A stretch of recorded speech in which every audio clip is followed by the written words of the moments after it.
అనగనగా మారవిల్ల అని ఒక ప్రశాంతమైన పల్లెటూరు. అక్కడ అడవుల్లో అనేక అద్భుతమైన రహస్యాలు దాగి ఉంటాయి. అదే ఊరిలో 8 ఏళ్ల వయసు గల మాయ అనే చిన్నారి ఉండేది. తను ఎప్పుడు కొత్త విషయాలు తెలుసుకోవటానికి అడవిలోకి వెళ్ళడానికి ఎంతో ఆశపడుతూ ఉండేది. ఒకరోజు ఊరి పెద్దలందరూ ఒక మామిడి చెట్టు గురించి మాట్లాడుకుంటూ ఉంటారు. ఇది విన్న మాయ ఆ మామిడి చెట్టును వెంటనే చూడాలని ఉత్సాహంతో ఉంటుంది. మరుసటి రోజు ఉదయం మాయ అడవిలోకి బయలుదేరి వెళ్ళిపోతుంది. దారి మధ్యలో మాయకు ఒక చిన్న చిలుక కనిపిస్తుంది. దాన్ని చూసి మాయ కాస్త సంకోచిస్తుంది. వెంటనే ఆ చిలుక, మాయ నా వెంటరా, నీకు కావలసిన చోటుకు తీసుకుని వెళ్తాను అని చెప్తుంది. వెంటనే మాయ భయపడుతూనే ఆ చిలుకని వెంబడిస్తుంది. కాసేపట్లోనే మాయ ఆ మామిడి చెట్టును చేరుకుంటుంది. మాయని చూసిన ఆ చెట్టు ఇలా అంటుంది, మాయ నీ కోరికేంటో చెప్పు అంటుంది. మాయ ఒక్కసారిగా ఆశ్చర్యపోతుంది. ఆ చెట్టు ఇలా అంటుంది, ప్రతి కోరికకు ఒక మూల్యం చెల్లించాల్సి ఉంటుంది. బాగా ఆలోచించుకొని నీ కోరిక ఏమిటో చెప్పు అని అడుగుతుంది. అప్పుడు ఆ మాయ కొద్దిగా ఆలోచించి తన అన్నయ్య ఆరోగ్యం బాగోలేదని తను కోలుకోవాలని కోరుకుంటుంది. సరే నీ కోరిక నెరవేరుతుంది అని చెప్పి మాయకి ఒక మామిడి పండుని ఇస్తుంది. ఇచ్చి ఆ మామిడి పండును భూమిలో నాటమని చెబుతుంది. మాయ వెంటనే ఆ మామిడి పండును భూమిలోకి నాటుతుంది. వెంటనే ఆ మామిడి చెట్టు ఒక మహావృక్షంలాగా పెరుగుతుంది. అది చాలా బంగారు వర్ణంతో మెరిసిపోతూ ఉంటుంది. మాయ ఎంతో ఆశ్చర్యపోయి చాలా సంతోషంగా ఉంటుంది. కాసేపు మాయ అక్కడే కూర్చొని ఇంటికి మళ్ళీ తిరుగు ప్రయాణం చేస్తుంది. ఇంటికి వచ్చిన మాయ తన అమ్మానాన్నలతో జరిగిందంతా చెప్తుంది. ఎంతో ఆశ్చర్యపోతుంది.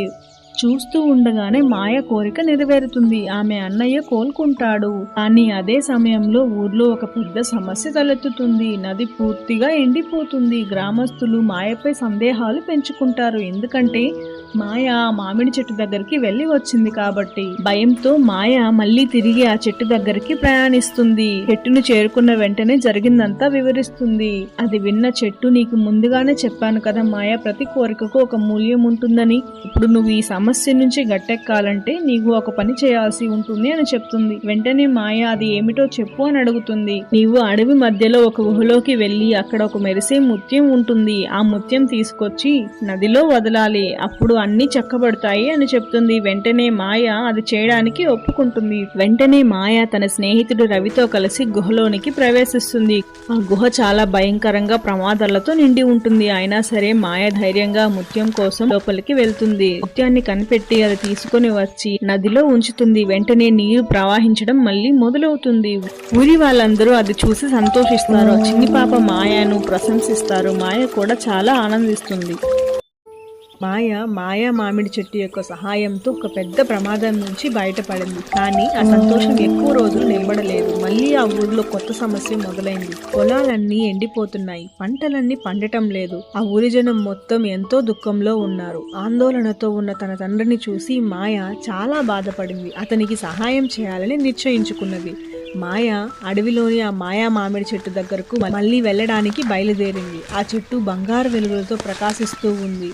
మాయ అక్కడికి వెళ్ళిన వెంటనే తన సమస్యను వివరిస్తూ ఒక కోరిక కోరుకుంటుంది. మా పొలాలు మళ్ళీ పండాలి, మా కుటుంబం ఆనందంగా ఉండాలి అని కోరుకుంటుంది. వెంటనే ఆ మామిడి చెట్టు మాయ యొక్క కోరికను నెరవేరుస్తుంది. కానీ ఒక హెచ్చరిక చేస్తుంది. ప్రతి కోరికకు ఒక మూల్యం చెల్లించాల్సి ఉంటుంది అని చెప్తుంది. మాయ సరే అని ఒప్పుకొని తిరిగి వాళ్ళ ఊరికి బయలుదేరుతుంది. ఇంటికి వచ్చిన వెంటనే అక్కడ పొలాలన్నీ పచ్చగా సమృద్ధిగా కనిపిస్తాయి. మాయ చాలా ఆనందంగా ఉంటుంది. కానీ గ్రామస్తులు ఆశ్చర్యంతో ఆమె పొలాల గురించి మాట్లాడుకోవడం మొదలు పెడతారు. కొందరు అనుమానం వ్యక్తం చేస్తారు. ఇది సహజంగా కనిపించడం లేదు, ఏదో ఇందులో తేడా ఉంది అని అందరూ అనుకుంటూ ఉంటారు. మాయ చాలా గందరగోళానికి గురి అవుతుంది. చెట్టు దగ్గరకు తిరిగి వెళ్తుంది. దాని నుండి మార్గదర్శనం కోరుకుంటుంది. చెట్టు ఇలా అంటుంది, మాయ ఇంతకు ముందే చెప్పాను కదా, ప్రతి కోరికకు ఒక మూల్యం ఉంటుందని. మీ ఊరిలో మళ్ళీ యథావిధిగా అన్ని జరగాలి అంటే కొండపైన శిఖరంలో ఒక మంచి మెరిసే విత్తనం ఉంటుంది. అది తీసుకుని వచ్చి మీ పొలాలలో నాటాలి అని చెప్తుంది. మాయ సరేనని ధైర్యంగా ఆ ప్రయాణాన్ని ప్రారంభిస్తుంది. కఠినమైన మార్గాలలో పర్వతాలను అధిగమిస్తూ చివరికి మాయ మెరిసే విత్తనం ఉన్న కొండ శిఖరాన్ని కనుగొని ఆ విత్తనాన్ని జాగ్రత్తగా తీసుకొని తన ఊరికి తిరిగి వస్తుంది. విత్తనాన్ని పొలంలో నాటుతుంది. గ్రామస్తుల కళ్ళ ముందే ఆ విత్తనం పెరిగి మహావృక్షంగా మారి ఎంతో ప్రకాశవంతమైన చెట్టుగా పెరుగుతుంది. ఆ చెట్టు యొక్క వెలుగుతో గ్రామానికి సమతుల్యంగా మార్చుతుంది. గ్రామస్తులు మాయ ధైర్యానికి మరియు దయకి ప్రశంసలు చెప్తారు. మాయ ప్రయాణం ద్వారా ఒక గొప్ప పాఠాన్ని నేర్చుకుంది. నిజమైన సంతోషం ఇతరులకు సహాయం చేయడం ద్వారానే లభిస్తుంది అని తెలుసుకుంటుంది. గ్రామంలో జీవితం అంతా ప్రశాంతంగానే ఉండేది. కానీ ఒక్కసారిగా మాయా మామిడి చెట్టు ప్రకాశం తగ్గడం మొదలైంది. చెట్టు ఆకులు క్షీణించాయి. మాయా మామిడి చెట్టు ప్రకాశాన్ని కోల్పోయి బలహీనమైపోయింది. గ్రామస్తులు భయంతో చెట్టు దగ్గరికి చేరుకున్నారు. ఎందుకు ఇలా జరుగుతోంది? మనం ఇప్పుడు ఏం చేయాలి? ఏం చేస్తే మాయా మామిడి చెట్టు మళ్ళీ బ్రతుకుతుంది అని అందరూ ఆందోళనకు గురి అయ్యారు. మాయ ధైర్యంగా మాయా మామిడి చెట్టు దగ్గరికి వెళ్ళి, మాయా మామిడి చెట్టు గారు, మీకు ఏమైంది? మేము మిమ్మల్ని ఎలా మళ్ళీ బాగు చేయగలమని అడిగింది. చెట్టు మెల్లగా ఇలా చెప్పింది, గ్రామం మొత్తం స్వార్థంతో నిండిపోయింది. ఒకరికి ఒకరు సహాయం చేసుకోవడం మర్చిపోయారు. నాకు మళ్ళీ నా శక్తులు తిరిగి రావాలి అంటే గ్రామం మొత్తం నిస్వార్థంగా ఉండాలి. అలాగే నువ్వు అడవిలోని కేవ్లోకి వెళ్ళి హార్ట్ ఆఫ్ ద గ్రాటిట్యూడ్ను తీసుకుని వచ్చి నాకు పెట్టాలి అని చెప్తుంది. మాయ దానికి అంగీకరిస్తుంది. అతి ప్రాచీన గుహలకు ప్రయాణం మొదలుపెట్టింది. ఈ ప్రయాణం అనుకున్నంత సులువుగా లేదు. అతి ప్రమాదకరంగా రహస్యాలు మరియు చిక్కు ప్రశ్నలతో పాటు నిండిపోయి ఉంది. ఒక పండిత గుడ్లగూబ మాయకు ఒక కీలకమైన సూచనను ఇచ్చింది. హార్ట్ అనేది ఒక వస్తువు కాదు, అది నీవు తీసుకురావాల్సిన మాయా మామిడి చెట్టు యొక్క విలువ అని చెప్తుంది. చివరికి మాయ గుహలోని మెరిసే హార్ట్ ఆఫ్ ది గ్రాటిట్యూడ్ను కనిపెట్టింది. కానీ దానిని పొందడానికి తన వ్యక్తిగత ఖజానాను త్యాగం చేయాల్సి ఉంటుంది అని చెప్తుంది. గ్రామం కోసం ఈ త్యాగం చేయటానికి నేను సిద్ధం అని మాయ ధైర్యంగా చెప్పింది. హార్ట్ ఆఫ్ ద గ్రాటిట్యూడ్ను తీసుకొని మాయ తిరిగి గ్రామానికి వచ్చింది. ఆ హార్ట్ ఆఫ్ ద గ్రాటిట్యూడ్ను మాయా మామిడి చెట్టు వద్ద ఉంచింది. వెంటనే ఆ చెట్టు మళ్ళీ ప్రాణం పోసుకొని ప్రకాశించింది. బంగారు వెలుగు ఊరంతా వ్యాపించింది. గ్రామస్తులు తన తప్పును గుర్తించారు. మనం ఇంకెప్పుడు స్వార్థంగా ఉండకూడదని, నిస్వార్థంగా ఒకరికొకరు సహాయం చేసుకుంటూ ఉండాలి అని, మాయా మామిడి చెట్టుకు కూడా మనకు చేసిన సహాయానికి కృతజ్ఞత చూపించాలని అందరూ అనుకుంటారు. ఆ రోజు నుంచి గ్రామం నిస్వార్థంతో నిండిపోయింది. గ్రామస్తులు తమ పంటలను ఒకరికొకరు పంచుకుంటారు, కొత్త చెట్లను నాటారు మరియు ప్రతిరోజు ఆనందంగా జీవించారు. మాయ ఈ ప్రయాణంలో ఒక గొప్ప పాఠాన్ని నేర్చుకుంటుంది. నిజమైన మ్యాజిక్ అనేది నిస్వార్థంగా ఒకరికొకరు సహాయం చేసుకున్నప్పుడే లభిస్తుంది అని కనుగొనింది. మాయ చేసిన గొప్ప సాహసయాత్ర తర్వాత గ్రామం సుఖం సమృద్ధితో నిండిపోయింది. మాయ తెచ్చిన హార్ట్ ఆఫ్ ద గ్రాటిట్యూడ్ వల్ల మాయా మామిడి చెట్టు బంగారు కాంతితో ప్రకాశిస్తుంది. దాని కొమ్మలు బంగారంగాను మామిడి పండ్లతో నిండిపోయాయి. ఇది గ్రామంలోని ఐక్యత మరియు కృతజ్ఞతలకు చిహ్నంగా నిలిచింది. చాలా కష్టాల తర్వాత సమస్యలన్నీ తీరిపోయాయి. అందువలన మాయ గ్రామస్తులతో ఒక పండుగ జరుపుకుందామని ఊరి ప్రజలందరికీ చెప్తుంది. అందరూ కూడా మాయ చెప్పిన విషయానికి మద్దతు తెలుపుతూ చప్పట్లు కొడతారు, సంతోషంగా ఆనందిస్తారు. అనుకున్న విధంగానే మాయ ఇరుగు పొరుగు గ్రామాలందరినీ పిలిచి పండుగను ప్రారంభిస్తుంది. చూస్తూ ఉండగానే పండుగ పనులన్నీ ప్రారంభించారు. ఊరి వాళ్ళు ఒకరికొకరు సహాయం చేసుకుంటూ అన్ని పనులు మొదలు పెట్టేశారు. ఊరంతా చాలా కోలాహలంగా మారింది. ఇరుగు పొరుగు ఊరి జనాలందరూ కూడా వచ్చారు. మాయ కూడా పక్క ఊరి పిల్లలతో ఆడుకుంటూ వాళ్ళకి కథలు చెబుతూ ఎంతో ఆనందంగా గడిపేసింది. ఇది ఇలా ఉండగా పక్క ఊరిలో కొందరు దుర్బుద్ధి కలిగిన వాళ్ళు మాయా మామిడి పండు యొక్క శక్తిని గురించి తెలుసుకుని దానిని ఎలాగైనా కాజేయాలని చెప్పి ప్లాన్ వేస్తూ ఉంటారు. ఉన్నట్టుండి అటువైపు వెళుతున్న మాయ ఆ ప్రణాళికను మొత్తం వినేస్తుంది.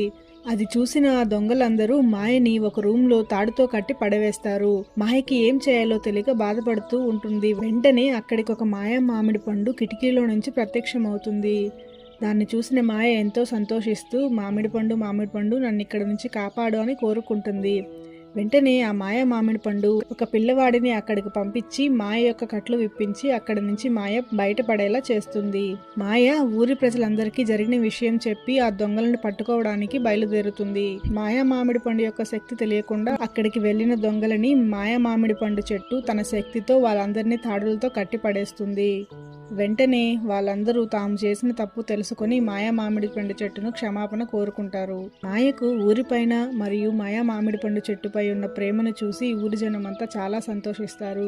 మళ్ళీ ఊరి జనం అంతా కోలాహలంగా ఉత్సవాలు జరుపుకుంటారు. ఉత్సవంలో అందరూ కథా కాలక్షేపం చేసుకుంటూ పాటలు పాడుకుంటూ ఆటలు ఆడుకుంటూ చాలా ఆనందంగా గడుపుతారు.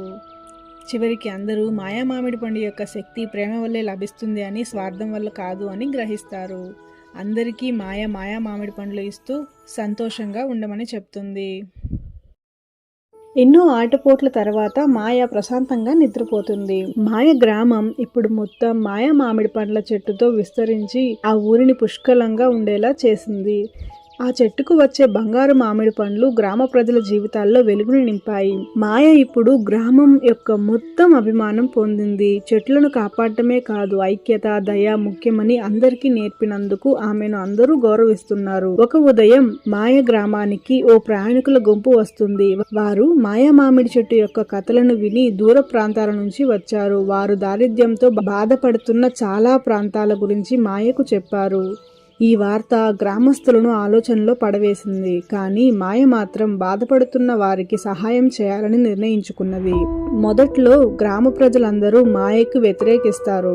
కానీ మాయ మాత్రం పట్టు వదలకుండా గ్రామస్తులను ఒప్పించడానికి ప్రయత్నాలు చేస్తూ ఉంటుంది. మాయ గ్రామస్తులందరినీ ఒక చోట చేర్చి అందరికీ చెప్తుంది, మనం మామిడి పండు చెట్టు యొక్క అసలైన శక్తి మనం పంచినప్పుడే పెరుగుతుంది కదా, మరి మీరందరూ దీనికి ఎందుకని సహకరించట్లేదు?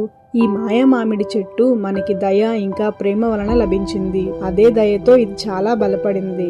మొదట్లో మనం కూడా ఊరందరం కరువులో మునిగిపోయాం, ఎన్నో కష్టాలు పడ్డాం, పంటలేమీ పండలేదు. ఈ మాయా మామిడి పండు చెట్టు వల్లే మన కష్టాలన్నీ తీరాయి. మరి ఇప్పుడు మిగతా గ్రామాలు అదే పరిస్థితిలో ఉన్నప్పుడు మనం కూడా సహాయం చేయాలి కదా అని గ్రామస్తులందరినీ ఒప్పించడానికి ప్రయత్నం చేసింది. మాయ మాటలు గ్రామస్తుల హృదయాలను కరిగేలా చేశాయి. వారందరూ కలిసి చక్కని రథాలు, బలమైన బుట్టలను తయారు చేసి మామిడి పండ్లను ఆ బుట్టలలో, రథాలలో నింపేశారు. ప్రతి పండు కూడా కరువుతో బాధపడుతూ అవసరం ఉన్న ప్రజలందరికీ పంపించారు. ఆ ఊరికి వచ్చిన ప్రయాణికులు గ్రామస్తుల ఐక్యత మరియు మాయా నాయకత్వాన్ని చూసి ఆశ్చర్యపోయారు. మాయా మామిడి పండ్లు ఆ దూర ప్రాంతాలకు చేరిన వెంటనే వారి గ్రామంలో కరువు మొత్తం మాయమైపోయింది. మాయా మామిడి పండు యొక్క బంగారు వెలుగు వారి ఆకలి తీర్చింది. ఆ పండ్లు ప్రజలలో ఐక్యత పాఠాన్ని నేర్పించింది. చివరిలో మాయా మామిడి చెట్టు మరింత ప్రకాశంగా నిలిచింది. దూర ప్రాంతాల ప్రజలకి చెట్టు వెలుగు కనపడుతుంది. మాయా మరియు గ్రామస్తులు చెట్టు కింద కూర్చుని నక్షత్రాలను, ఆకాశాన్ని చూస్తూ గర్వంగా ఆలోచిస్తున్నారు.